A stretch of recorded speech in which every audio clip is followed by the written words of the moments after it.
হযরত ওমর কোরআন বুঝেছিলেন। গভীর রজনীতে তিনি বের হয়ে গেলেন। এক বাড়ির সামনে দিয়ে যাবার সময় দেখলেন আওয়াজ আসতেছে মেয়ে লোকের কান্নার। চিন্তা করলেন ভেতরে কোনো ধর্ষণ হচ্ছে নাকি। দেখলেন বাড়ির ভেতর থেকে একটা লোক বের হয়, আবার প্রবেশ করে, আবার আসে, আবার যায়। খপ করে হাত চেপে ধরলেন, এই বেটাকে বারবার বাড়ির ভেতরে প্রবেশ করো আর বের হও, মেয়েদের কান্নার আওয়াজ পাওয়া যাচ্ছে, কি করেছো বলো। লোকটা বলে, পথিক আপনি কে? আমি তো এই বাড়ির মালিক। হযরত ওমর বলে, মালিক তে মেয়ে লোকের কান্নার আওয়াজ আসে ভেতর থেকে কোন কারণে? লোকটা বলে, ওটা আমার স্ত্রী, আমি এমন একটা বিপদে আছি, বলতেও পারি না, সইতেও পারি না। হযরত ওমর বললেন, কি বিপদে আছে বলো দেখি। বলে, তোমারে বলে করবো কি?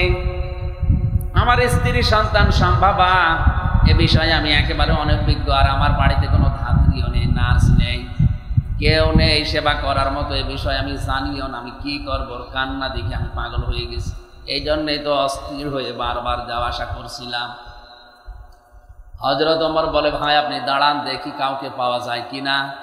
এক দৌড়ে বাড়িতে গেলেন, স্ত্রীকে ডাক দিয়ে বলে, আব্দুল্লাহর মা, আল্লাহ জান্নাত বিক্রি করছে, যদি কিনতে চাও তাড়াতাড়ি চলো। কিছু তেল নাও, ন্যাকড়া নাও, আগুন ধরানোর মতো কোনো জিনিস নাও, আল্লাহ জান্নাত বিক্রি করে দিচ্ছে, যদি নিতে চাও আমার সাথে তাড়াতাড়ি চলো। তারা জান্নাত মনে করেছিল এই জায়গাগুলোতে, আর আমরা জান্নাত মনে করছি মসজিদের টাইলস লাগিয়ে দিতে। একটা মসজিদ বানিয়ে দিলে কয়জন নামাজ পড়ে? নাই 5000। অথচ একটা রাস্তা, একটা ব্রিজ, একটা কালভার্ট বানিয়ে দিলে লক্ষ লক্ষ মানুষ ওই রাস্তা দিয়ে, ওই ব্রিজ দিয়ে হাঁটে। কথা বলেন না কেন? 100টা মসজিদ বানানোর চাইতে একটা রাস্তা মেরামত করা আল্লাহর কাছে অনেক ভালো। অথচ অনেক মানুষ ইসলাম না বুঝে রাস্তার টাকা, ব্রিজের টাকা, কালভার্টের টাকা আত্মসাৎ করে ওইটা দিয়ে মসজিদের টাইলস লাগিয়ে দেয়। বাড়ির ভেতরে প্রবেশ করালেন মেয়েটাকে।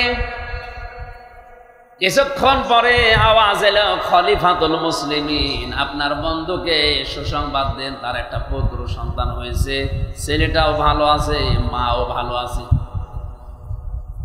হযরত ওমর বলেন, আলহামদুলিল্লাহ। যার ছেলে এসে বলছে ইন্না লিল্লাহ।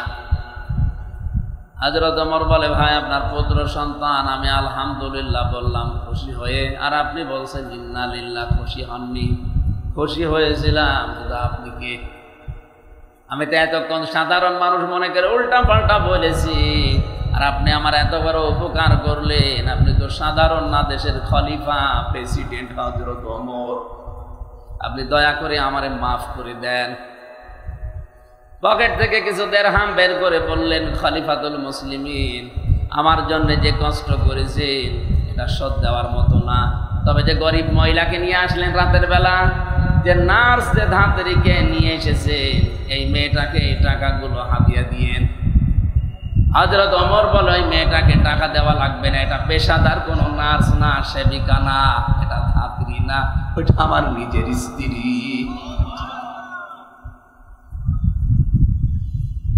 বলেন তো, দেশের প্রেসিডেন্ট হয়ে একটা গরিব মানুষের মেয়ে, সন্তান সম্ভাবা, তার স্ত্রীকে সতীকাগারে গিয়ে ধাত্রীর কাজ করেছে প্রেসিডেন্টের বউ। বাংলাদেশে এমন একটা মেম্বারও পাওয়া যাবে? কত সহজ! নেক কাজই আমরা আন্দাজে বুঝি না কিছু।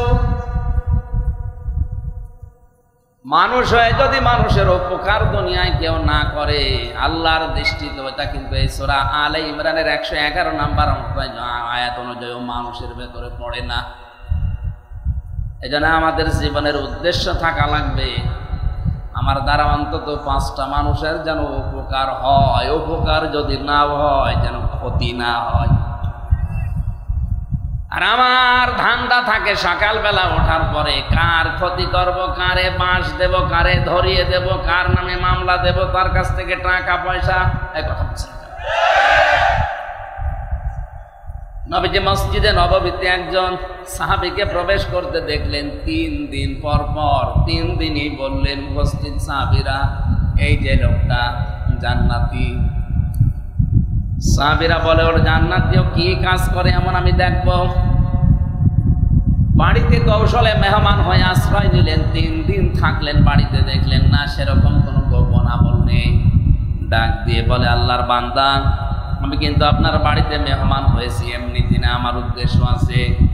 3 দিন পর পর নবীজি আপনাকে বলেছে আপনি নাকি জান্নাতি, কি আমল করেন এবং যে জিন্দা অবস্থায় জান্নাতের সার্টিফিকেট নবীজি বলে দিলেন।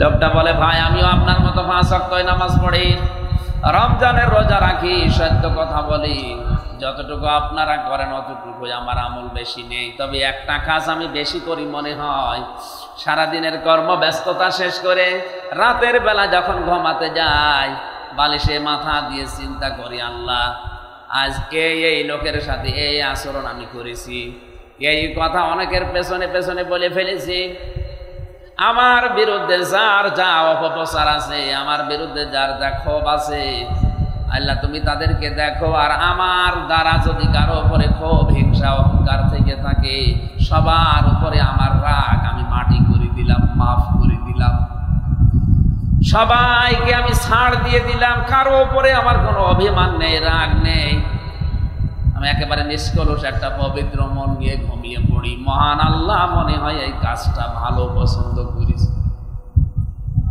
চট্টগ্রামবাসী আপনার বিবেক খাটান তো, এই লোকটা কি করেছে এমন?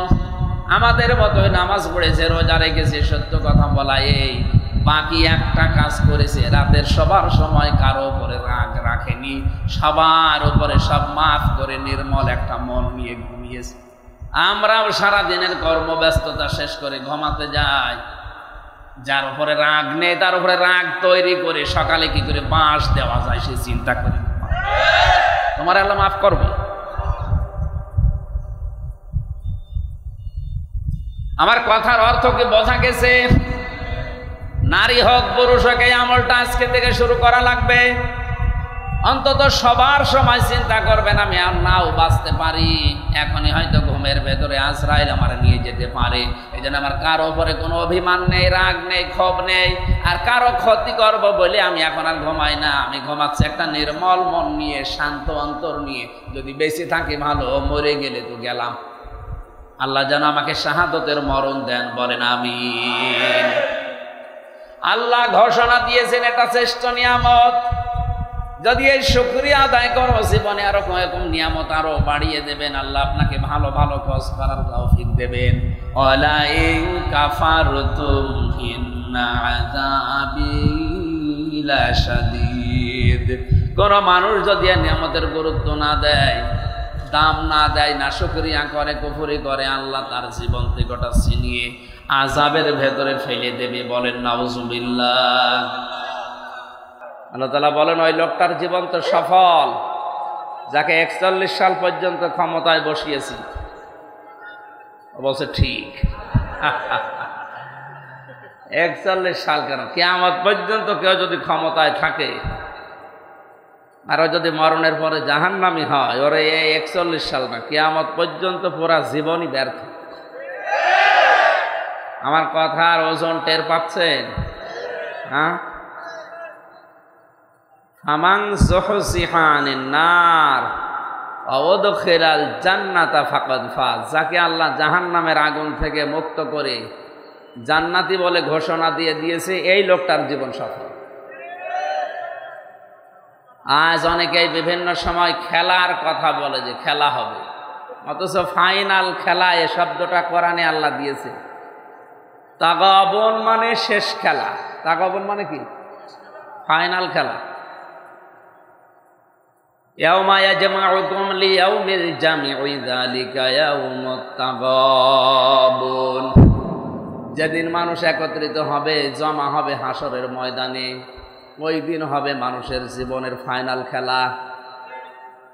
আর এখন যেটা চলছে, আমাল হায়াতুদ দুনিয়া ইল্লা মাতাউল গুরুর।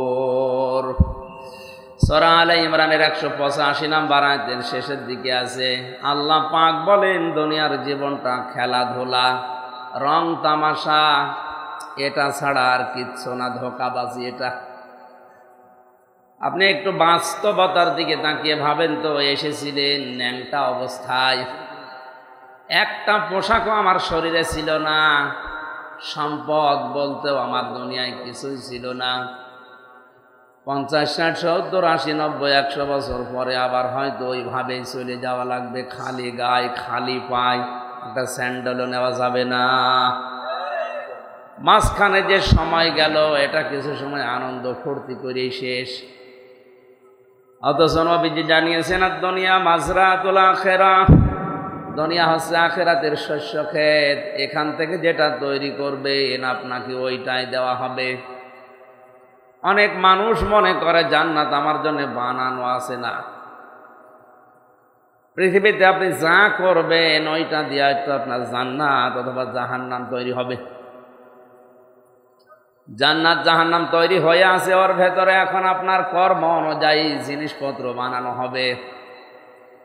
বিশ্বনবী হযরত ইব্রাহিম আলাইহিস সালামের সাথে মেরাজে দেখা হয়েছিলেন, ডাক দিয়ে বলে, সন্তান আমার, দুনিয়াতে যাবার পরে উম্মতদেরকে বলবা তারা যেন আখিরাতের ঘর তৈরি করে।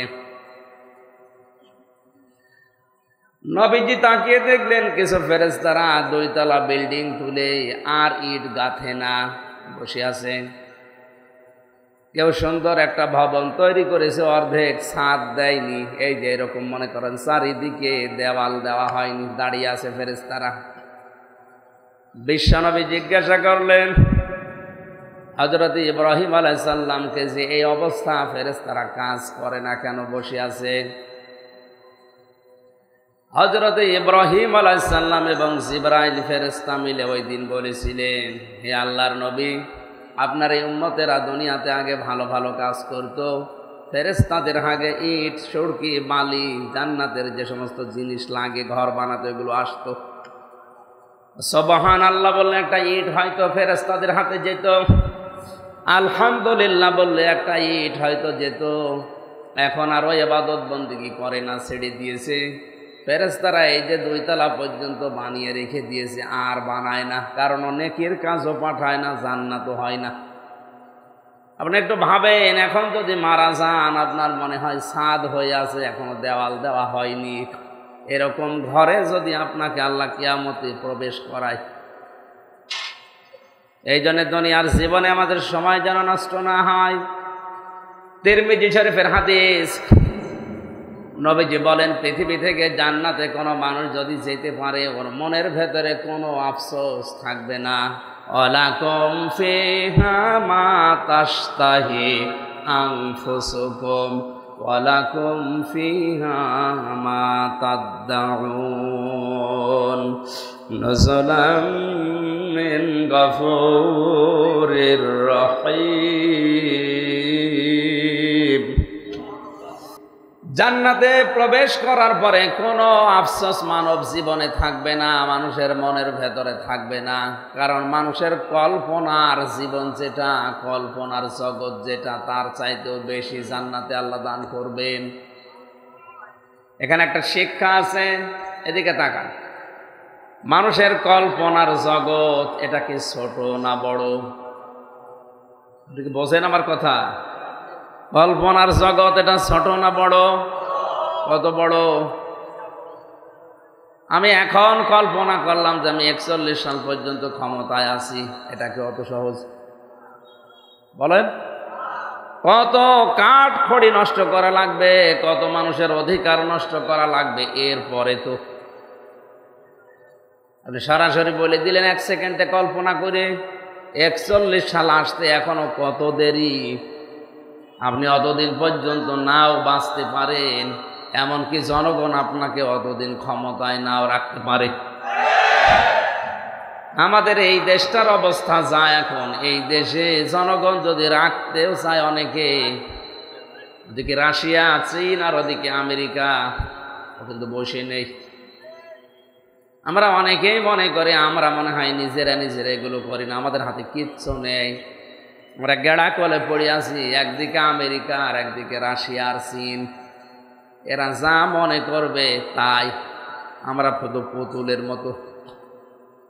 তাহলে আমি কল্পনা করেছিলাম যে ক্ষমতায় থাকবো 41 সাল পর্যন্ত। কতদিন লেগেছে? 1 সেকেন্ড।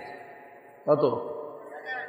1 সেকেন্ডের ভেতরে যে কল্পনার জগৎটা, এটা তৈরি হতে কত সময় লাগার কথা, কত কাঠখড়ি পোড়ানোর কথা বলেন।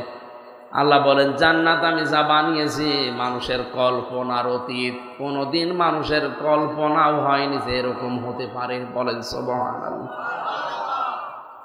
কথা বোঝাতে পেরেছি মনে হয়? হ্যাঁ, কল্পনার জগতের চাইতেও বেশি আল্লাহ জান্নাতে দিয়ে দেবে। ওই জান্নাতের ভেতরে মানুষের মনের ভেতরে কোনো আফসোস থাকবে না, তবে একটা আফসোস থাকবে সব সময়। মনের ভেতরে একটা আফসোস মানুষের ঘোরপাক খাবে, আল্লাহ দুনিয়ায় যদি এই সময়টা নষ্ট না করে আরেকটু ভালো কাছে কাটাতাম, অন্তত জান্নাতে বিল্ডিং আরো বেশি পেতাম। এই জন্য যে মানুষগুলোর জন্য দোয়া করলাম একবারে, অবশ্যই সম্মান মর্যাদা আছে এলাকায়, এই জন্য নাম এখানে দিয়েছে, নাই দিত না। এদের সম্মান আমরা শুধু দুনিয়া না, মরণের পরেও যেন আবহমান কাল টিকে থাকে। বলেন আমিন। মঞ্চে বসা ওলামা ইকরাম, সামনে বসা মুসলমান ভাইরা, পর্দার আড়ালের সম্মানিতা মা এবং বোনেরা, প্রশাসনের ভাইরা, প্রাণ প্রিয় চট্টগ্রামবাসী, দল মত নির্বিশেষে কোরআনের অনুষ্ঠানে যারা ইবাদত মনে করে এসেছেন, বলেন আলহামদুলিল্লাহ। এটা কিন্তু এখন ইবাদত চলছে। আমি তো 3টা বছর ছিলাম ভেতরে, 21, 22, 23, 24। 20 সালে একবার এখানে আসার কথা ছিল, আল্লাহর ওলিরা হয়তো আসতে দেননি, এবার আর বাধা দিয়ে আটকাতে পারেননি। আপনাদের এখানে এসেছিলাম, সাতকানিয়া বাজার পর্যন্ত আসার পরে কারা যেন বলছে না, এই জন্য এখান থেকে ফিরে গিয়েছিলাম। তো এখন তো আর ওই ভয়টা নেই।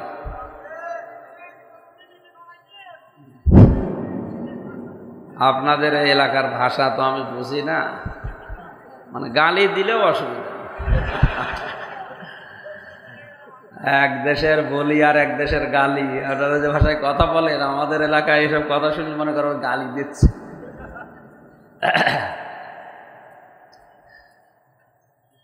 হুয়া জিতাবাকুম ওয়া মা জাআলা আলাইকুম ফিদ-দীনি মিন হারাজ। আল্লাহ পাক বলেন তোমাদেরকে আমি নির্বাচিত করে করে এই ময়দানে এনেছি কোরআন শোনার জন্যে। হাজারো লক্ষ মানুষ এলাকায় বাস করে, সবাইকে তো আমার কোরআনের এই জায়গায় আনি নাই, কারণ যাকে আমি ভালোবাসি, পছন্দ করি, মহব্বত করি, তাকে কোরআনের জ্ঞান দান করি। এটা একটা ক্লাস চলছে কোরআনের। কিসের ক্লাস? এখান থেকে অন্তত 45 মিনিট 1 ঘন্টার ভেতরে যা পাবো ক্লাস আকারে আমি কথা বলবো, আপনারা জবাব দেবেন বোঝার জন্য ছাত্রের মতো। যদি জবাব না দেন আমি মনে করবো আমি কবরস্থানে আছি। যেন বোঝার পরে জবাব দেবেন, আবার না বুঝে জবাব দিয়ে না। এক লোকের ছেলে পরীক্ষা A+ পেয়েছে, দোকানে চা খাচ্ছিল, একজন এসে বলছে চাচা আপনার ছেলে A+ পেয়েছে। বলছে ইন্না লিল্লাহি ওয়া ইন্না ইলাইহি রাজিউন। কি বললেন? বলে কি হইল? মারা তো যায়নি, A+ পেয়েছে, আপনি আলহামদুলিল্লাহ বলেন। এই জন্য সজাগ থাকবেন, আমি কখন কোনটা জিজ্ঞাসা করি কোরআন দিয়ে জবাব দেবে। এ মাহফিলটার মর্যাদা আমাদের কাছে এই জন্য বেশি, কারণ কোরআনের মর্যাদা আমার কাছে সবচাইতে বেশি। আল্লাহ পাক বলেন ওয়াইদ তাআযানা রাব্বুকুম লাইন শাকারতুম লাযিদান্নাকুম ওয়া লাইন কাফারতুম ইন্না আযাবি লাশাদীদ। সূরা ইব্রাহিমের ভেতরে আল্লাহ জানিয়েছেন, আল্লাহ নিজে যেন হ্যান্ড মাইক নিয়ে ঘোষণা দিচ্ছে, একটি ঘোষণা। এ কথা বুঝতেছেন? আল্লাহ নিজে যেন মাইক হাতে নিয়ে বলছে একটি ঘোষণা, একটি এলান, আমার বান্দা বান্দিরা শোনো, লাইন শাকারতুম লাযিদান্নাকুম, যদি আমার নিয়ামতের শুকরিয়া আদায় করো আমি আল্লাহ এটা জীবনে আরো বাড়িয়ে দেব। পৃথিবীর যত নিয়ামত আছে আল্লাহর ভাষায় শ্রেষ্ঠ নিয়ামতের নাম কোরআনে কারীম। আমরা এটা মানি কিনা? হ্যাঁ মানেন। এই ময়দানের সম্পর্ক আজকে কোরআনের সাথে। এই জন্যে এই রোদে পুড়ে দুপুরবেলা কাজ বাদ দিয়ে ঘুম বাদ দিয়ে বসে আছি। কোরআনের বাদে যদি অন্য কারোর সাথে এর সম্পর্ক থাকতো, জীবন চলে গেলেও আসতাম না। এরকম অনুষ্ঠানের সম্পর্ক যদি মমতাজের সাথে থাকতো, আসতেন? হ্যাঁ, আসতো, কিন্তু এই মানুষ আসতো না। এগুলো তো ফার্স্ট ক্লাস। আর ওই সমস্ত অনুষ্ঠানে যারা যায় ওরা থার্ড ক্লাস। এই যে কষ্ট করছে যারা রোদের ভেতরে দাঁড়িয়ে আছে, ওদের সওয়াব কিন্তু ডবল হচ্ছে। কারণ আমরা হাদিস জানি, কোরআন পড়তে গেলে যদি বেঁধে বেঁধে যায় তাহলে ডবল সওয়াব হয়। আমরা আরামে বসে আছি, ওরা রোদের ভেতরে দাঁড়িয়ে বসে আছে। আজকের এই অনুষ্ঠানে সওয়াব আমাদের 10টা হলে ওদের 20টা হবে। এই জন্য যারা কষ্ট পাচ্ছেন, আপনার জীবনে নেকির কাজ বাড়ছে। আমি কথা বলছিলাম শ্রেষ্ঠ নিয়ামত হিসাবে যেহেতু কোরআনকে আমরা মানি, এই জন্য দুনিয়ায় আমাদের যত সময় আছে, যত সম্পদ আছে, যদি কোরআনের জন্য ব্যয় করে যেতে পারি, মরণের পরে ওই সময়ের ওই সম্পদের হিসাব দেওয়া লাগবে না। আমি কথা বোঝাতে পেরেছি? নবীজি বলেন, দুনিয়াতে যদি আল্লাহর কোরআনের জন্য কেউ সময় ব্যয় করে, সম্পদ ব্যয় করে, যতটুকু ব্যয় হবে ওইটার হিসাব কিয়ামতে আল্লাহ নেবে না। জবাব যে কি জিনিস আমরা অনেকে জানি না, এজন্য আমাদের ভেতরে কোনো সেন্স নেই। খলিফাতুল মুসলিমিন হযরত ওমর ইন্তেকালের 12 বছর পরে তিনি আসছিলেন সাদা কাপড় পরে। তার সন্তান আব্দুল্লাহর সাথে স্বপ্নে দেখা, ডাক দিয়ে বলে, আব্বা কোথায় ছিলেন আপনি? কতদিন আপনাকে দেখি নাই। হযরত আব্দুল্লাহ বলেন, বাবা কোথা থেকে আসলেন? এত সুন্দর কাপড় পরে, চুল এখনো ভেজা আপনার। হযরত ওমর বলেছিলেন, আব্দুল্লাহ আজ 12টা বছর দুনিয়ার জীবন ছেড়েছি, মহান আল্লাহর দরবারে আমার জীবনের কৃতকর্মের হিসাব দিচ্ছিলাম। শেষ পর্যন্ত মহান আল্লাহ আমাকে মাফ করে দিয়েছে। আমি এখন জান্নাতের নহর থেকে গোসল করে জান্নাতের দিকে যাচ্ছি এই সাদা পোশাক পরে। ও চিটাগাংবাসী, একটু মেধা খাটান, বুদ্ধি খাটান। যে লোকটা জান্নাতের গ্যারান্টি পেয়েছে জিন্দা অবস্থায়, জীবিত অবস্থায়, নবীজি তার হাতে সার্টিফিকেট দিয়েছেন, ওমর তুমি জান্নাতি। আকাশের যে তারকা দেখতে পান, কেউ যদি গণনা আরম্ভ করে হয়তো একদিন শেষ করে ফেলবে, কিন্তু নবীজি বলেন, ওমর যত নেকির কাজ করেছে দুনিয়ায় কেউ গণনা করেও শেষ করতে পারবে না। কোন রাস্তা দিয়ে গেলে শয়তান পর্যন্ত 40 দিনও রাস্তায় যেতে ভয় পেত। নবীজি জানিয়েছেন, আনা খাতামান নাবিয়্যিন আলা নাবিয়্যা বাদি লাকানা ওমর। পৃথিবীতে আমি শেষ নবী, আমার পরে কোনো নবী রাসূল আসবে না। যদি কেউ নবী হয় তাহলে ওমর আল্লাহর নবী হয়ে যাবে। এই হাদিস দ্বারা বোঝা যায় হযরত ওমরের ভেতরে যে কোয়ালিটি গুলো ছিল, নবী হবার সব যোগ্যতায় আল্লাহ তাকে দিয়েছিলেন। যেহেতু নবুয়ত শেষ, এই জন্য উনি নবী হতে পারেননি। বলেন কোন দরজার মানুষ তিনি? এত বড় পাওয়ারফুল মানুষও যদি এই অবস্থায় থাকে যে 12টা বছর হিসাব দেওয়ার পরে আল্লাহ তাকে নিজ গুণে মাফ করে দিয়েছে, আমাদের হিসাব দিতে কত বছর লাগবে আপনি বলেন? আমাদের পেছনের জীবনে তো এরকম কোনো কিছুই নেই, অথচ তার যে শাসনকাল, তামাম দুনিয়া অবাক হয়ে দেখে হযরত ওমরের শাসন ব্যবস্থা। আমরা অনেকেই নেকির কাজ মনে করি, এই যে সবে বরাত বা নিসফে শাবান চলে গেল, অনেকেই মনে করছে ভাগ্য পরিবর্তনের জন্য এটা বিশাল রাত, যা খাবো যা করবো এই রাতে সারা বছর এরকমই খেতে পারবো। নেকির কাজটা কি বাস্তবে আমরা তাও বুঝি না। কোরআন ওনারাও পড়েছিল, ইন্নাল্লাযীনা আমানু ওয়া আমিলুস সালিহাত।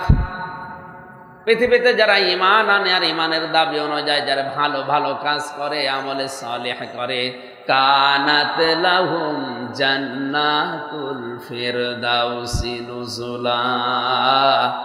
তাদের আপ্যায়নের জন্য মহান আল্লাহ জান্নাতুল ফেরদাউস রেডি করে রেখেছেন। এই আয়াতটা আমরা এখন বাস্তবে যারা এখানে আলেম আছে, যারা জ্ঞানী মানুষ আছে, আমরা যেভাবে বুঝি ওনারা ওইভাবে বোঝেন নাই। ওনারা বুঝেছেন কি করে একটু খেয়াল করেন। খলিফাতুল মুসলিমিন হযরত ওমর তিনিও ভালো কাজ করতেন, নেকির কাজ করতেন, কিন্তু কেমন? কুনতুম খায়রা উম্মাতিন উখরিজাত লিন-নাস, তোমরাই শ্রেষ্ঠ জাতি, তোমাদেরকে আমি মানুষের কল্যাণের জন্য বের করেছি। তার মানে তারা ভালো কাজ বলতে বুঝতো এই পৃথিবীর ময়দানে মানুষ হয়ে মানুষের উপকার করা এটা সবচাইতে ভালো কাজ। এই নেসফে শাবানে ভাগ্য পরিবর্তনের রজনীতে, মুক্তির রজনীতে শবে বরাত নামে যেটা পালন করেছে চট্টগ্রামবাসী, যদি এভাবে পালন করতেন যে আজকের এই রাতে আমি সিদ্ধান্ত নিলাম আমার টাকা পয়সা আছে, আমার প্রভাব আছে, আমার ক্ষমতা আছে, আমি এইগুলো খাটিয়ে 50টা মানুষের কর্মসংস্থান তৈরি করে দেব। কথা বুঝতেছেন? কিশোর গ্যাং তৈরি হচ্ছে, রাস্তায় ছিনতাই হয়, ডাকাতি হয়, কেন এগুলো করে? এ মানুষগুলো নিজের সংসার চালাতে পারে না, নিজের মেয়ে একটা জিনিস চাই দিতে পারে না, বাধ্য হয়ে যে মানুষ যাকাত দেয় না, যে মানুষ দান করে না, তার সম্পদের হক আদায় করে না, তাদেরকে ধরে অবৈধভাবে টাকাগুলো কামাই করে। আমি নিজেই যদি এই মানুষগুলোর কর্মসংস্থান তৈরি করে দিতে পারতাম। প্রধানমন্ত্রী শেখ হাসিনা যেটা করেছিল, একটি বাড়ি একটি খামার, এই প্রকল্পের মাধ্যমে লক্ষ লক্ষ মানুষের মাথা গোছার ঠাঁই হয়েছে, একটা কর্মজীবন তৈরি হয়েছে। কথা বলে না কেন? কাজটা তো ভালো, মারিং কাটিং হয়েছে সেটা আমরাও জানি। যদি 1 কোটি টাকা বাজেট হয়, সেখানে 50 লাখ টাকা উপর থেকে নিচ পর্যন্ত আসতে ফেরেশতারা খেয়ে ফেলে। এমনকি বঙ্গবন্ধুর জীবনী আমি জেলখানায় বসে বসে পড়ছিলাম, ওখানে তো ওনার জীবনী বেশি পাওয়া যায়। ধানমন্ডির 32 নম্বরে গোপালগঞ্জ থেকে এক লোক গেছে কিছু শাকসবজি নিয়ে, কিছু আলু পটল এগুলো নিয়ে, যে বলছে দারোয়ান আমি নেতার সাথে দেখা করব। বলে না, এখানে দেখা করা যাবে না। বলে আমি ওনার গ্রাম থেকে এসেছি, আমার নিজের হাতে তৈরি করায় ফলাদি ফসলাদি আমি নিজে ওনাকে খাওয়াবো। বলেন ওনার গ্রাম থেকে এসেছে এই নামের একটা লোক। দারোয়ান উপরে খবর দিয়েছে, উনি বলছে ঠিক আছে আসতে বলেন। ওনাকে আসার পরে কথাবার্তারা বলে বিদায় করে দিয়েছে। বিদায় করার পরে যখন চিন্তা করছে, কই আমি যে ওনারে নিজের হাতে খাওয়াবো বলে নিয়ে আসলাম, এটা তো হইল না। দারোয়ানকে বলছে ভাই আমার আর একবার একটু সুযোগ দেন যাওয়ার। উনি এবার গেছে, যখন মুখে খাবার তুলে দিয়েছে, খুশি হয়ে বঙ্গবন্ধু আমি এইভাবেই পড়েছি, এই জন্য এভাবে বলছি। শেষ পর্যন্ত ওনারে টাকা দিয়েছে। দারোয়ানকে বলছে ওনারে 20টা টাকা দিয়ে দাও। 20 টাকা নেওয়ার পরে নিচে এসেছে, এসে ওই লোকটাকে বলছে ভাই 10 টাকা নেন, বঙ্গবন্ধু আপনাকে দিয়েছে। বলছে না, আমি তো টাকা নেওয়ার জন্য আসি না, আমি ওনাকে ভালোবাসি, আমার গ্রামের লোক, এই জন্যে টাকা আমি নেব না। চলেন দেখি কেমন টাকা দিয়েছে। ওপরে যে বলছে স্যার আপনি আমার টাকা দিয়েছেন কেন? আমি তো টাকা নেওয়ার জন্য আসি নাই, নেন আপনার টাকা ফেরত নেন। বঙ্গবন্ধু বলে কি বললেন? আমি যে আপনাকে 20 টাকা দিলাম। কয় আপনার দারোয়ান তোমার 10 টাকা দিয়েছে।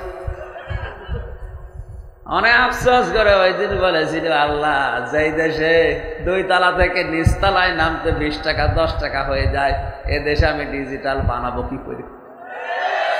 এদেশে আমি সোনার বাংলা বানাবো কি করে? বাইরে থেকে জানি আসি, সে চিন্তা ভিক্ষা করে চোরের দল সব সিটি খেয়ে ফেলে। প্রকল্প যেটা বানিয়েছেন প্রধানমন্ত্রীর দোষ নেই, উনি তো ভালো উদ্দেশ্যে বানিয়েছিলেন। দোষ তাদের যারা এই জায়গায় মারিং কাটিং করেছে। না করলে আরো ভালোভাবে প্রকল্পটা চালু হবে, বহু টাকা বাজেট হয়েছে।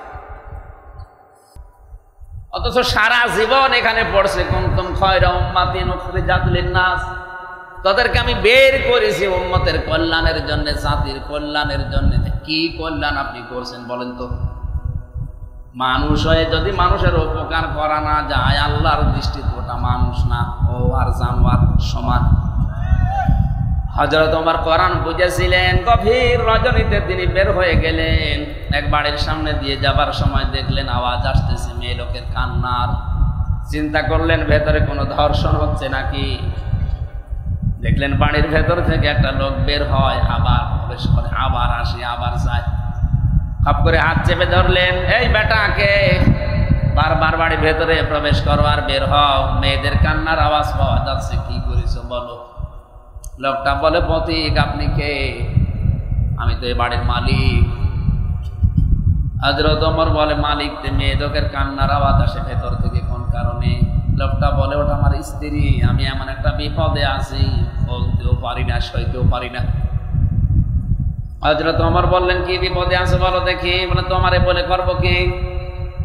আমার স্ত্রী সন্তান সম্ভবা, এ বিষয়ে আমি একেবারে অনভিজ্ঞ। আর আমার বাড়িতে কোনো ধাত্রীও নেই, নার্স নেই, কেউ নেই সেবা করার মতো। এ বিষয়ে আমি জানিও না, আমি কি করবো। কান্না দেখে আমি পাগল হয়ে গেছি, এই জন্যই তো অস্থির হয়ে বারবার যাওয়া আসা করছিলাম।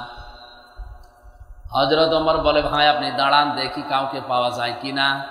এক দৌড়ে বাড়িতে গেলেন, স্ত্রীকে ডাক দিয়ে বলে, আব্দুল্লাহর মা, আল্লাহ জান্নাত বিক্রি করছে, যদি কিনতে চাও তাড়াতাড়ি চলো।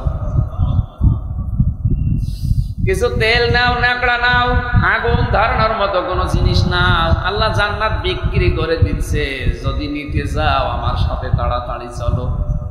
তারা জান্নাত মনে করেছিল এই জায়গাগুলোতে, আর আমরা জান্নাত মনে করছি মসজিদের টাইলস লাগিয়ে দিতে। একটা মসজিদ বানিয়ে দিলে কয়জন নামাজ পড়ে? নাই 5000। অথচ একটা রাস্তা, একটা ব্রিজ, একটা কালভার্ট বানিয়ে দিলে লক্ষ লক্ষ মানুষ ওই রাস্তা দিয়ে, ওই ব্রিজ দিয়ে হাঁটে। কথা বলেন না কেন? 100টা মসজিদ বানানোর চাইতে একটা রাস্তা মেরামত করা আল্লাহর কাছে অনেক ভালো। অথচ অনেক মানুষ ইসলাম না বুঝে রাস্তার টাকা, ব্রিজের টাকা, কালভার্টের টাকা আত্মসাৎ করে ওইটা দিয়ে মসজিদের টাইলস লাগিয়ে দেয়। বাড়ির ভেতরে প্রবেশ করালেন মেয়েটাকে। কিছুক্ষণ পরে আওয়াজ এলো, খলিফাতুল মুসলিমিন, আপনার বন্ধুকে সুসংবাদ দেন, তার একটা পুত্র সন্তান হয়েছে, ছেলেটাও ভালো আছে, মাও ভালো আছে। হযরত ওমর বলেন, আলহামদুলিল্লাহ। যার ছেলে এসে বলছে ইন্না লিল্লাহ। হযরত ওমর বলে, ভাই আপনার পুত্র সন্তান, আমি আলহামদুলিল্লাহ বললাম খুশি হয়ে, আর আপনি বলছেন ইন্না লিল্লাহ, খুশি হননি? খুশি হয়েছিলাম, কিন্তু আপনি কে? আমি তো এতক্ষণ সাধারণ মানুষ মনে করে উল্টা পাল্টা বলেছি, আর আপনি আমার এত বড় উপকার করলেন। আপনি তো সাধারণ না, দেশের খলিফা, প্রেসিডেন্ট হযরত ওমর। আপনি দয়া করে আমারে মাফ করে দেন। পকেট থেকে কিছু দিরহাম বের করে বললেন, খলিফাতুল মুসলিমিন, আমার জন্য যে কষ্ট করেছেন এটা শোধ দেওয়ার মতো না। তবে যে গরিব মহিলাকে নিয়ে আসলেন রাতের বেলা, যে নার্স, যে ধাত্রীকে নিয়ে এসেছে, এই মেয়েটাকে এই টাকাগুলো হাতিয়ে দিয়েন। হযরত ওমর বলে, ওই মেয়েটাকে টাকা দেওয়া লাগবে না, এটা পেশাদার কোনো নার্স না, সেবিকা না, এটা ধাত্রী না, ওইটা আমার নিজের স্ত্রী।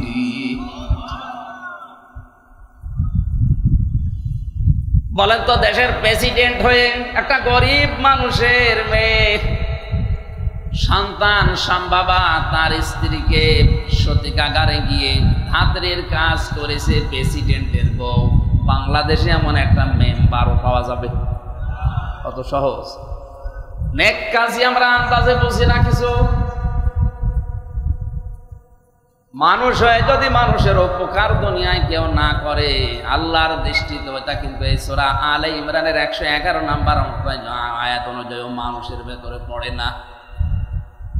এজন্য আমাদের জীবনের উদ্দেশ্য থাকা লাগবে, আমার দ্বারা অন্তত 5টা মানুষের যেন উপকার হয়, উপকার যদি না হয় যেন ক্ষতি না হয়। আর আমার ধান্দা থাকে সকালবেলা ওঠার পরে কার ক্ষতি করব, কারে বাঁশ দেব, কারে ধরিয়ে দেব, কার নামে মামলা দেব, তার কাছ থেকে টাকা পয়সা। নবীজি মসজিদে নববীতে একজন সাহাবীকে প্রবেশ করতে দেখলেন। 3 দিন পর পর 3 দিনই বললেন উপস্থিত সাহাবীরা, এই যে লোকটা জান্নাতি। সাহাবীরা বলে, ওর জান্নাতীয় কি কাজ করে এমন আমি দেখব। বাড়িতে কৌশলে মেহমান হয়ে আশ্রয় নিলেন, 3 দিন থাকলেন বাড়িতে, দেখলেন না সেরকম কোনো গোপন আমল নেই। ডাক দিয়ে বলে, আল্লাহর বান্দা, আমি কিন্তু আপনার বাড়িতে মেহমান হয়েছি, এমনি দিনে আমার উদ্দেশ্য আছে। 3 দিন পর পর নবীজি আপনাকে বলেছে আপনি নাকি জান্নাতি, কি আমল করেন এবং যে জিন্দা অবস্থায় জান্নাতের সার্টিফিকেট নবীজি বলে দিলেন। লোকটা বলে, ভাই আমিও আপনার মতো 5 ওয়াক্ত নামাজ পড়ি, রমজানের রোজা রাখি, সত্য কথা বলি, যতটুকু আপনারা করেন অতটুকু আমার আমল বেশি নেই। তবে একটা কাজ আমি বেশি করি মনে হয়, সারাদিনের কর্মব্যস্ততা শেষ করে রাতের বেলা যখন ঘুমাতে যাই, বালিশে মাথা দিয়ে চিন্তা করি, আল্লাহ আজ এই লোকের সাথে এই আচরণ আমি করেছি, এই কথা অনেকের পেছনে পেছনে বলে ফেলেছি, আমার বিরুদ্ধে যার যা অপপ্রচার আছে, আমার বিরুদ্ধে যার যা ক্ষোভ আছে, আল্লাহ তুমি তাদেরকে দেখো। আর আমার দ্বারা যদি কারো উপরে ক্ষোভ, হিংসা, অহংকার থেকে থাকে, সবার উপরে আমার রাগ আমি মাটি করে দিলাম, মাফ করে দিলাম, সবাইকে আমি ছাড় দিয়ে দিলাম, কারো উপরে আমার কোনো অভিমান নেই, রাগ নেই, আমি একেবারে নিষ্কলুষ একটা পবিত্র মন নিয়ে ঘুমিয়ে পড়ি। মহান আল্লাহ মনে হয় এই কাজটা ভালো পছন্দ করেছে। চট্টগ্রামবাসী আপনার বিবেক খাটান তো, এই লোকটা কি করেছে এমন? আমাদের মতোই নামাজ পড়েছে, রোজা রেখেছে, সত্য কথা বলা, এই বাকি একটা কাজ করেছে, রাতের সবার সময় কারো উপরে রাগ রাখেনি, সবার উপরে সব মাফ করে নির্মল একটা মন নিয়ে ঘুমিয়েছে। আমরাও সারাদিনের কর্মব্যস্ততা শেষ করে ঘুমাতে যাই, যার উপরে রাগ নেই তার উপরে রাগ তৈরি করে সকালে কি করে বাঁশ দেওয়া যায় সে চিন্তা করি, তোমার আল্লাহ মাফ করবে। আমার কথার অর্থ কি বোঝা গেছে? নারী হোক পুরুষ হোক, এই আমলটা আজকে থেকে শুরু করা লাগবে। অন্তত সবার সময় চিন্তা করবেন আমি আর নাও বাঁচতে পারি, এখনই হয়তো ঘুমের ভেতরে আজরাইল আমার নিয়ে যেতে পারে, এই জন্য আমার কারো উপরে কোনো অভিমান নেই, রাগ নেই, ক্ষোভ নেই, আর কারো ক্ষতি করব বলে আমি এখন আর ঘুমাই না। আমি ঘুমাচ্ছি একটা নির্মল মন নিয়ে, শান্ত অন্তর নিয়ে। যদি বেঁচে থাকি ভালো, মরে গেলে তো গেলাম। আল্লাহ যেন আমাকে শাহাদতের মরণ দেন, বলেন আমিন। আল্লাহ ঘোষণা দিয়েছেন এটা শ্রেষ্ঠ নিয়ামত, যদি এই শুকরিয়া আদায় করো জীবনে আরো কয়েকম নিয়ামত আরো বাড়িয়ে দেবেন। আল্লাহ আপনাকে ভালো ভালো কাজ করার তৌফিক দেবেন। ওয়ালা ইন কাফারতুম ইন্না আযাবি লাশাদীদ। কোন মানুষ যদি এই নিয়ামতের গুরুত্ব না দেয়, দাম না দেয়, না শুকরিয়া করে, কুফরি করে, আল্লাহ তার জীবন থেকে ওটা ছিনিয়ে আযাবের ভেতরে ফেলে দেবে। বলেন নাউযুবিল্লাহ। সুবহানাল্লাহ আলহামদুলিল্লাহ লা ইলাহা ইল্লাল্লাহ। সুবহানাল্লাহ আলহামদুলিল্লাহ লা ইলাহা ইল্লাল্লাহ মুহাম্মাদুর রাসূলুল্লাহ সাল্লাল্লাহু আলাইহি ওয়াসাল্লাম। দরুদ আর সালাম নবীজির উপরে পাঠ করে আজকের তেলাওয়াতকৃত আয়াত ছিল সূরা ফাতিহা 28 নাম্বার আয়াত। একটা মাত্র আয়াত পড়েছি, দেখি এই আয়াতের ভেতরে কি আছে, আমরা একটু তাফসীর আকারে কথা বলার চেষ্টা করি। সূরা ফাতিহা মানে বিজয়, ফাতিহা মানে কি? এই পৃথিবীতে বিজয় আসার কথা মুসলমানদের। ওয়ালা তাহিনু ওয়ালা তাহজানু ওয়া আনতুমুল আ'লাউনা ইন কুনতুম মুমিনিন। এই ভালো করে সারা জীবন আয়াতটা শুনেছি, কিন্তু আমি এখনো পর্যন্ত বুঝছিলাম না। কয়েকদিন আগে আয়াতটা আমার কাছে ক্লিয়ার হয়েছে। আল্লাহ বলেন কোনো চিন্তা নেই, কোনো ভয় নেই, তোমাদের জীবনে বিজয় আসবেই যদি মুমিন হতে পারো। তাহলে আয়াত থেকে প্রমাণ হয় বিজয় দেওয়ার মালিক কে? মুমিন হওয়ার মালিক কে? বলছে আল্লাহ। আল্লাহ মুমিন হবে? আল্লাহ তো মুমিন আছে। আল্লাহর যে 99টা নাম আমরা অনেকে বলি, আল্লাহর নাম 5000। কত? এর ভেতরে অন্যতম নাম হচ্ছে মমিন। মমিন কার নাম? এক কথা বলে না কেন? আর আমরা হচ্ছে আব্দুল মমিন, মমিনের বান্দা। আল্লাহ তো মমিন আছে, আল্লাহ আবার মমিন হবে কেন? মমিন হওয়া লাগবে কাদের? আমাদের। বলেন কাদের? আর বিজয় দেওয়ার মালিক আল্লাহ। তাহলে আয়াত দ্বারা বোঝা যায় আমরা এখনো মমিন হতে পারিনি, এই জন্য আল্লাহ বিজয় আমাদের দেয় না। এই কথা বলেন না কেন? নাকি আল্লাহর দোষ? বিজয় দেওয়ার ক্ষমতা এখন এই 1400 বছর উনি হারিয়ে ফেলেছে, এখন আর নেই নাকি? আমি এই যে ভাইকে 200 টাকা দিয়ে বললাম মাছ নিয়ে আসেন, উনি বাজারে গিয়ে মাছ নিয়েছে, তো মাথা একটু খারাপ আছে, কারণ মাছ নিয়েছে পচা মাছ। কি মাছ বলে? বাড়িতে নিয়ে আসার পরে আমারে ডাক দিয়ে বলছেন, দোকানদার প্রায় 250 টাকা চেয়েছে, 1 টাকাও কমে দেবে না, শুধু আমির হামজার নাম বলেছি এই কারণে 50 টাকা কম নিয়েছি। এই নেন। অথচ মাছের দাম 100 টাকা। মাছের দাম কত? 100 টাকা। আর 100 টাকা হাওয়া। আমারে যা বুঝিয়েছে আমি তাই বুঝলাম মনে করেন। আর একজনকে টাকা দিয়েছে 200, ও মাছ নিয়েছে 200 টাকায়, কিন্তু মাছটা একেবারে পচা আর একেবারে নষ্ট, হাতে নেওয়া যাচ্ছে না। উনিও নিয়েছিলেন, কিন্তু অর্ধেক ভালো অর্ধেক পচা। এ লোকটা টাকা নষ্ট করে নাই, পুরো টাকায় দোকানদারকে দিয়েছে, কিন্তু মাছটা একেবারেই খারাপ, একেবারেই পচা। বলেন তো এই দুইজনের ভেতরে ভালো কোনটা? না, যে লোকটা 100 টাকা আত্মসাৎ করেছে আর 100 টাকা দিয়ে মাছ নিয়েছে, যদিও মাছটা অর্ধেক ভালো আছে, তারপরেও তো অর্ধেক পয়সা ফেলে দিয়ে খাওয়া যাবে। আর যার কাছে 200 টাকা দিলাম, দোকানদারকে 200 দিয়েছে, টাকা আত্মসাৎ করেনি, কিন্তু পুরাটায় পানিতে ফেলে দেওয়া লাগছে। আমরা এখনো ওইভাবে যোগ্যতা অর্জন করতে পারি না আল্লাহর কোরআনের ধাঁচ অনুযায়ী। এই জন্য মহান আল্লাহ আমাদেরকে বিশাল ক্ষমতা দেয় না, এমন মানুষকে দেয় যে অর্ধেক টাকা মেরে খায়।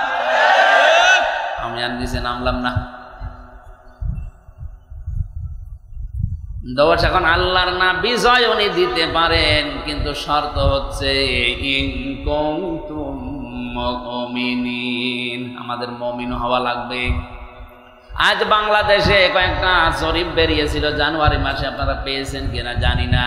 এদেশে 100 জনের 15 জন মাত্র বিশ্ব নবীকে একমাত্র আদর্শ মানে, আর 85 জন নবীকে বাদ দিয়ে অন্য কাউকে টানা নানায় চলছে।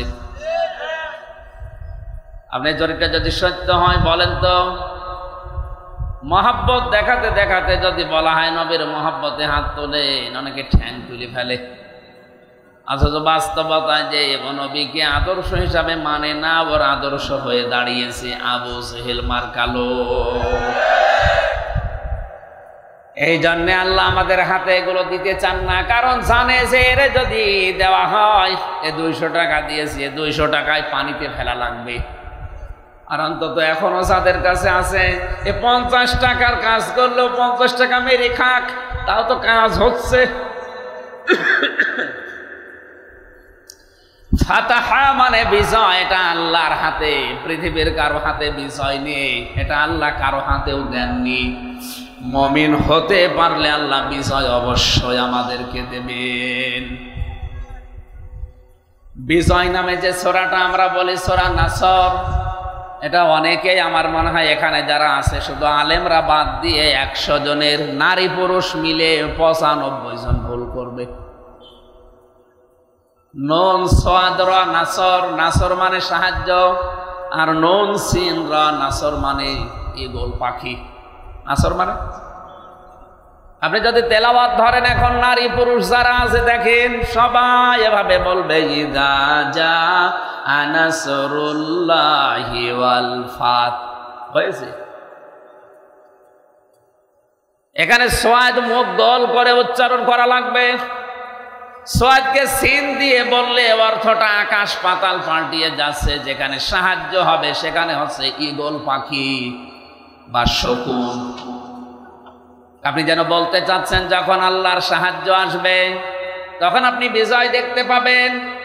সিস্টেম অপর পৃষ্ঠায় আপনি বলছেন যখন শকুন আসবে তখন বিজয় পাবেন। একটা কথা হলো, যেন বিজয় নামে যে সূরাটা আছে সূরা নাসরটা আশা করছে আপনারা ঠিক করে নেবেন। এখানে সোয়াদ মুগল করে বলবেন ইযা জাআ নাসরুল্লাহি ওয়াল ফাত ওয়া রাআইতান নাসা ইয়াদখুলুনা ফি দীনিল্লাহি আফওয়াজা ফাসাব্বিহ বিহামদি রাব্বিকা ওয়াস্তাগফির ইন্নাহু কানা তাওয়াবা। ওই সূরা ফাতাহ থেকে বিজয় থেকে 28 নম্বর আয়াতটা আমরা পড়েছি। আয়াতের সামারাইজ মূল বিষয় হচ্ছে আল্লাহ পাক যে ধর্ম, যে ইসলাম, যে দিন দুনিয়ায় পাঠিয়েছেন এটা তিনি বিজয় করবেনই। যত দিন আছে দুনিয়াতে, যত নবীকে আল্লাহ পাঠিয়েছেন একটাই দায়িত্ব ছিল তাদের, ভালো করে খেয়াল করে। পৃথিবীতে যত নবী এসেছে, যত রসুল এসেছে, এদের ভেতরে হয়তো শরীয়তের বিভিন্ন মাসলা মাসাইল নিয়ে, বিভিন্ন বিধান নিয়ে মত পার্থক্য ছিল, কিন্তু এই বিধানটা নিয়ে দুনিয়ায় কোনো নবী, কোনো রসুলের ভেতরে মত পার্থক্য হয়নি।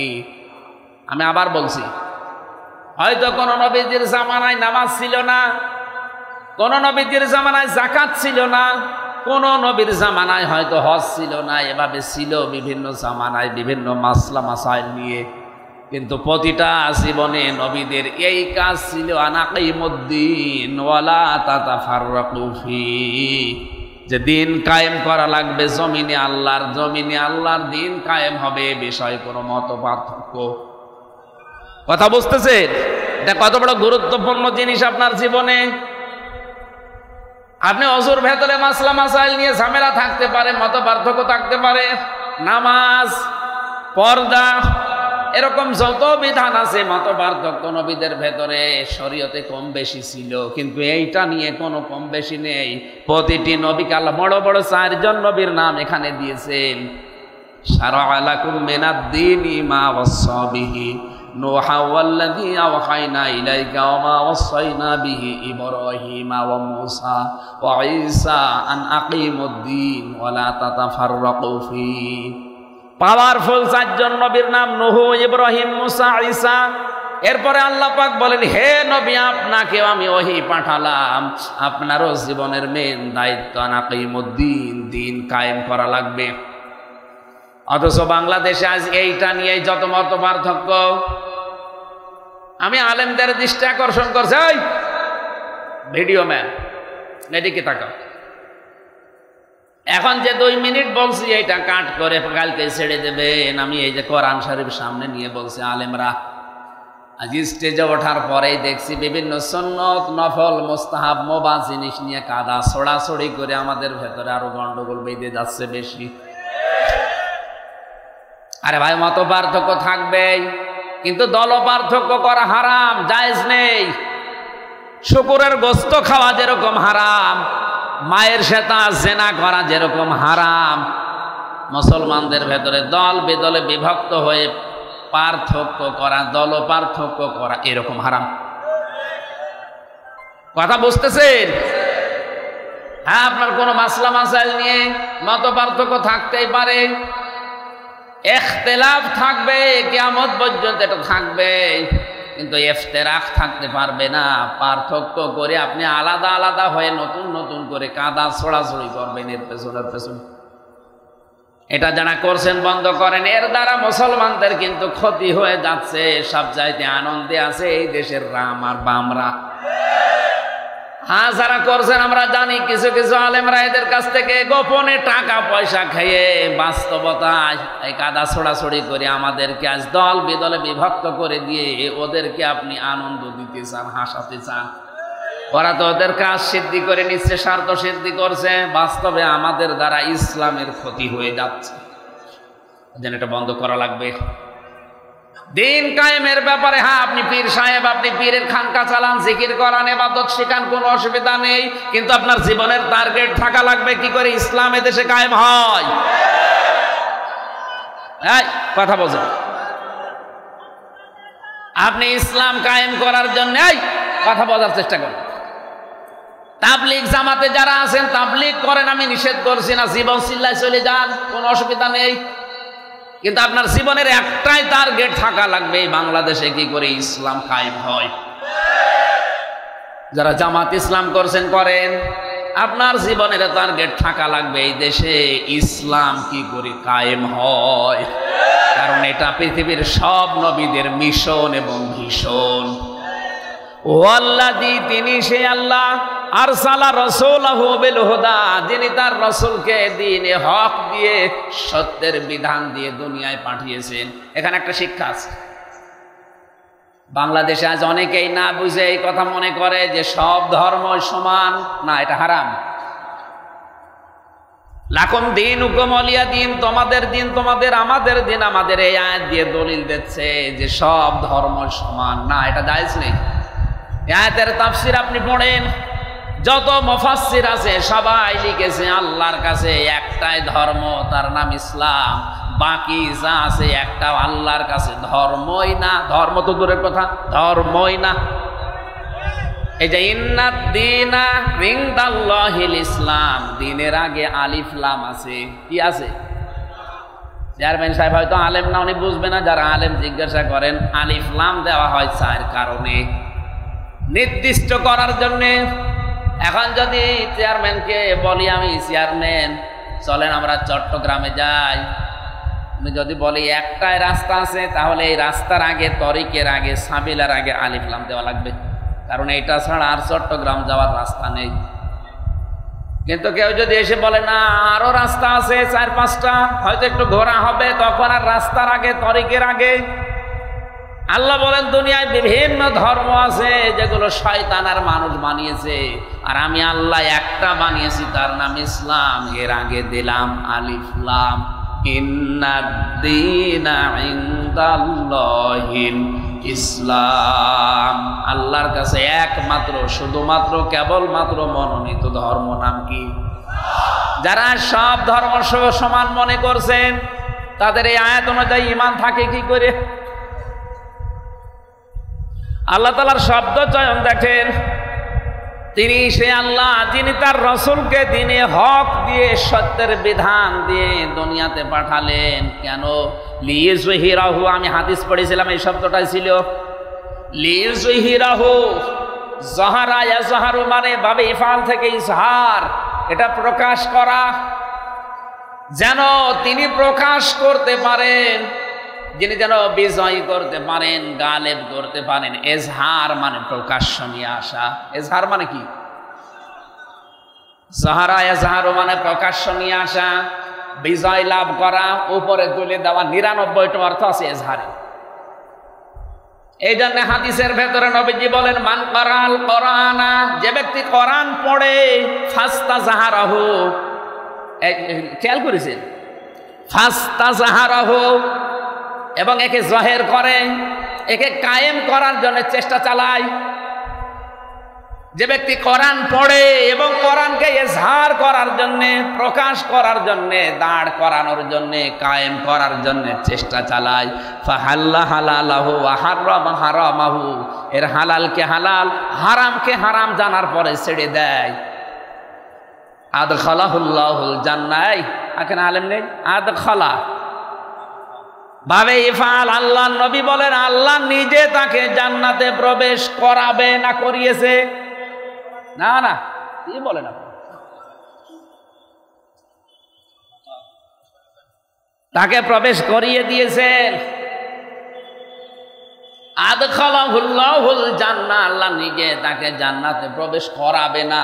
সত্যি যারা কোরআনকে ইজহার করার জন্য, যারা প্রকাশ করার জন্য, কায়েম করার জন্য, কোরআনকে দাঁড় করানোর জন্য চেষ্টা চালায়, আর এর হালালকে হালাল জেনে আঁকড়িয়ে ধরে, হারামকে হারাম জানার পরে জীবন থাকতে ছেড়ে দেয়, এই লোকটাকে আল্লাহ যেন জান্নাতে দিয়ে দিয়েছে। তাহলে এই লোকটা জান্নাতি মানুষ, কোনো সন্দেহ নেই, কিন্তু এই হাদিসটা মানা লাগবে। এতটুকু নবীজি শেষ করেননি, পরের অংশটুকু না, যদিও মুহাদ্দিসদের ভেতরে মত পার্থক্য আছে, তারপরেও বলছি ওয়া শাফাআহু ফি আশারাতিন মিন আহলি বাইতিহি কুল্লুহুম ক্বাদ ওয়াজাবাত লাহুম নার। আল্লাহর নবী বলেন এই লোকটাকে আল্লাহ সুপারিশ করার জন্য যোগ্যতা দেবেন এমন 10 জন মানুষের, তার পরিবারের লোক যারা জাহান্নামে যাওয়ার উপক্রম হয়ে গিয়েছিল। এই জন্য নবীকে আল্লাহ যে দায়িত্ব দিয়েছেন, আমাদের জীবনের মেন দায়িত্ব এইটাই হওয়া লাগবে। আমি আর যাই করি মরণের আগে অন্তত এই চেষ্টাটা করব যে কি করে আল্লাহর কোরআন দেশে কায়েম হয়। এটা যদি কেউ রাজনীতি মনে করে, দুনিয়ার কাজ মনে করে ছেড়ে দেয়, ও আব্দুল্লাহ বিন ওবায়ের মতো মুনাফিক হয়ে মরবে। আল্লাহ বলেন হে নবী আলাদ্দিন কুল্লি, যত ধর্ম আছে দুনিয়ায়, যত দিন আছে, সব দিনের উপরে আমার ইসলামকে আপনি কায়েম করবেন। এটা তো ফেরেশতারা করে দেবে, কথা বলেন। এটা যদি কেউ শত্রুতা করে, বিরোধিতা করে, আজে বাজে মন্তব্য করে, ষড়যন্ত্র করে পেছন দিক থেকে, আল্লাহ বলেন কাফা বিল্লাহি শাহিদা, হে নবী আমি আল্লাহ আপনার জন্য যথেষ্ট এই কাজে। এই জন্য এই কাজের জন্য আপনি যদি কেউ এগিয়ে না আসেন, চট্টগ্রামের আল্লাহর দিন আল্লাহ টিকিয়ে রাখবে আপনাকে নিয়ে অথবা আপনাকে ছাড়া। আপনি যদি আসতে চান ওয়েলকাম, ভালো, আপনার কপাল ভালো। আপনি যদি বিরোধিতা করেন, আমি একটা কথার শেষ কথা বলছি, এটা এ কোরআনের মালিককে আমি আমির হামজা, আমরা কেউ, এই কথা বলা লাগবে।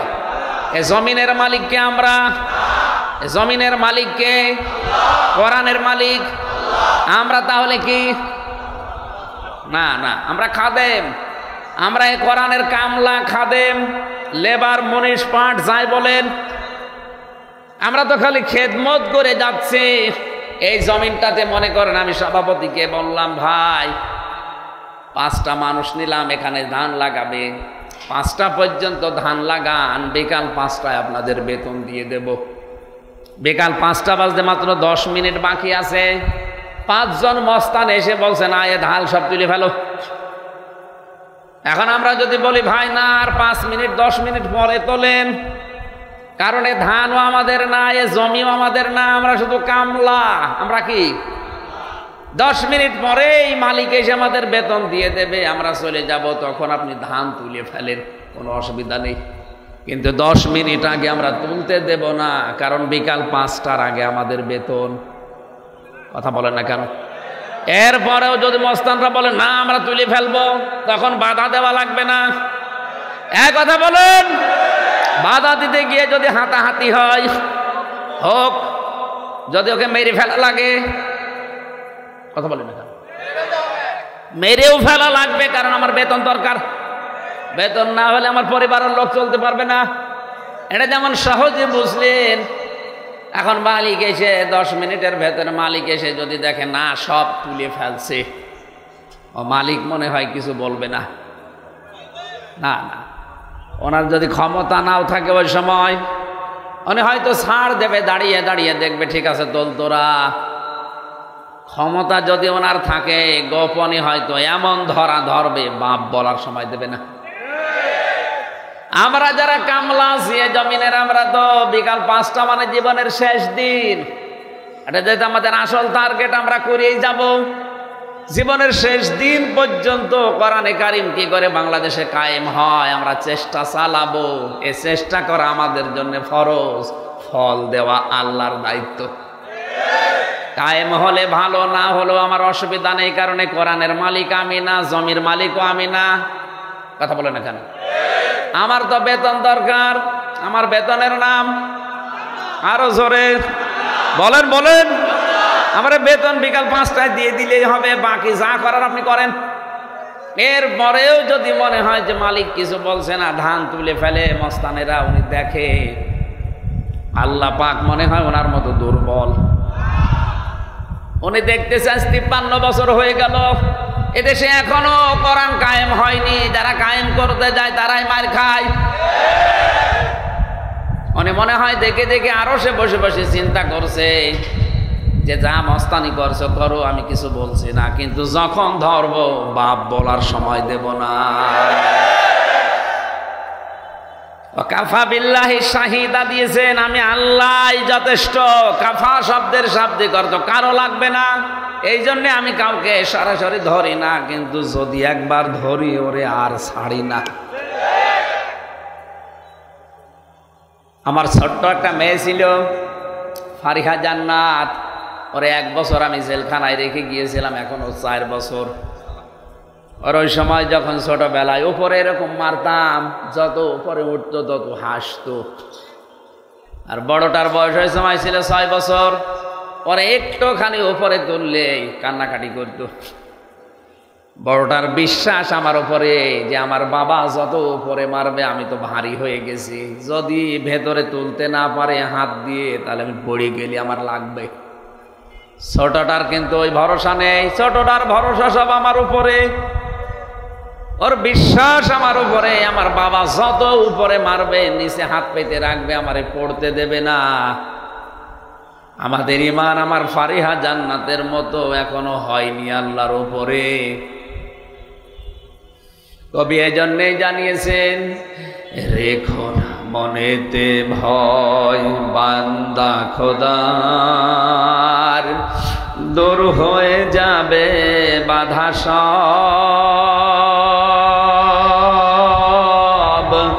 তোমার আমার এক মালিক আছেন, আছেন আমাদের রব, আছেন আমাদের রব। জোরে বলেন আমিন। আল্লাহুম্মা আমিন। রব্বানা যালামনা আনফুসানা ওয়া ইল্লাম তাগফির লানা ওয়া তারহামনা লানাকুনান্না মিনাল খাসিরিন। রব্বুল আলামিন, সারা জীবন অপরাধ করে জীবনটা নষ্ট করে ফেলেছি আল্লাহ। হাত উঠায়া কথা বলবো ভয় করে, লজ্জা করে। জীবনের পেছনে তাকালে মনে হয় জাহান্নাম ছাড়া কিছুই দেখা যায় না। আমাদের অপরাধের দিকে তাকিও না, তোমার রহমতের দিকে তাকাও, জিন্দেগীর গুনাহগুলো মাফ করে দাও। আমাদের পেছনে যারা দুনিয়া থেকে বিদায় নিয়েছে, তাদের ইবাদত বন্দেগীর দিকে তাকালে আমাদেরটা কিছুই মনে হয় না। দুনিয়া আখিরাতের শস্য খেতে হাদিসটা আমাদের প্র্যাকটিক্যাল লাইফে আমল করার তৌফিক দাও। দিনের বেলা হাজারো কাজ বাদ দিয়ে চট্টগ্রামের এই ময়দানে কোরআনে কারিম শোনার জন্য তোমার যে বান্দা বান্দিগুলো এসেছে, তুমি ওমরের মতো টপ টেররকে জিরো থেকে হিরো বানিয়ে জান্নাতি বাণীর ঘোষণা দিয়েছে। আমাদের এই মানুষগুলোকে তুমি মেহেরবানি করে ওমরের মতো বানিয়ে দাও। আজকের আলোচনায় যদি সওয়াব দিয়ে থাকো কোটি কোটি গুণে বাড়াও, কিয়ামতের জিনিস সুপারিশ করবে তার রওজায় পৌঁছিয়ে দাও। দুনিয়ার মাটির নিচে যারা ঈমান নিয়ে ঘুমিয়ে আছে আল্লাহ এদেরকে মাফ করে দাও। সম্মানিত মা বোনেরা এসেছে পর্দার আড়ালে, আলাদাভাবে তাদের জন্য কিছু বলতে পারলাম না, মেহেরবানি করে তাদের স্বামী ভক্তি বাণী বাড়িয়ে দাও। স্বামী স্ত্রীর ভেতরে মিল মহব্বত তৈরি করে দাও। সামজায় রমজানের রোজা সঠিকভাবে পালন করার সুযোগ দাও। 5 ওয়াক্ত নামাজ আদায় করার তৌফিক দাও। পর্দায়, খাস পর্দায় থাকার সুযোগ তাদেরকে দান করো। তাদের পেটে তুমি আয়েশার মতো, খাদিজার মতো সন্তান দান করো আল্লাহ। মাহফিলের প্রধান অতিথি আমাদের মাননীয় এমপি সাহেব, বিশেষ অতিথি যারা এসেছে এদেরকে কবুল করো। সম্মানিত